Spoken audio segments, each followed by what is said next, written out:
اللهم صل على علي بن موسى الرضا المرتضى. اللهم صل على علي بن موسى الرضا المرتضى. छहों सहन सहन इस्लामी जमहूरिया नओं तामीर थियल सहन जमहूरी इस्लामी यानी इस्लामी जमहूरिया जो सहन हरम पाक जो ॿियो वॾो सहन आहे ऐं ईरान में इस्लामी इनक़लाब जी फ़तेह खां पोइ तामीर कयो वियो।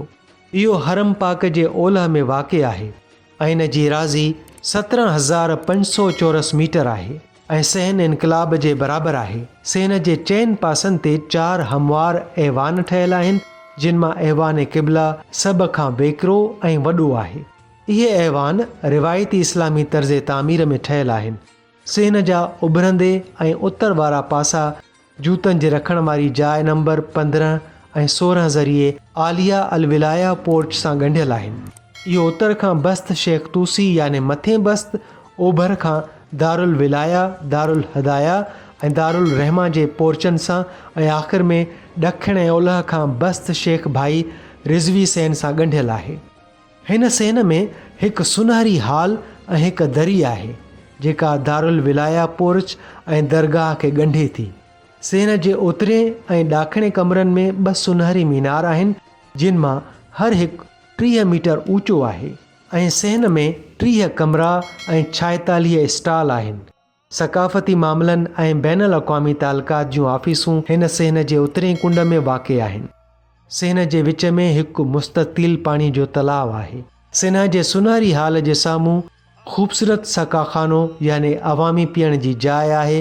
हीअ ख़ूबसूरत इमारत सुनहरी गुंबद सां ऑक्टागोनल आहे ऐं इन जो ॿाहिरियों हिसो मोज़ाइक टाइल्स सां ढकियल आहे।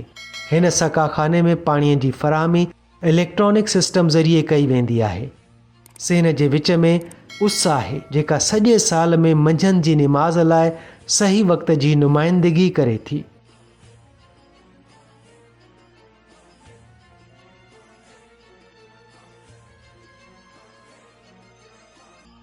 ईरान ऐं इराक़ जूं मुक़दस ज़ियारतूं जी मुकमिल डॉक्यूमेंट्री ॾिठी हूंदी। इन उमेद सां त अव्हां जी मालूमात में ज़रूरु इज़ाफ़ो थियो हूंदो। जेकॾहिं अव्हां न ॾिठो आहे त अव्हां यूट्यूब ते सादात होम टीवी सर्च करे ॾिसी सघो था।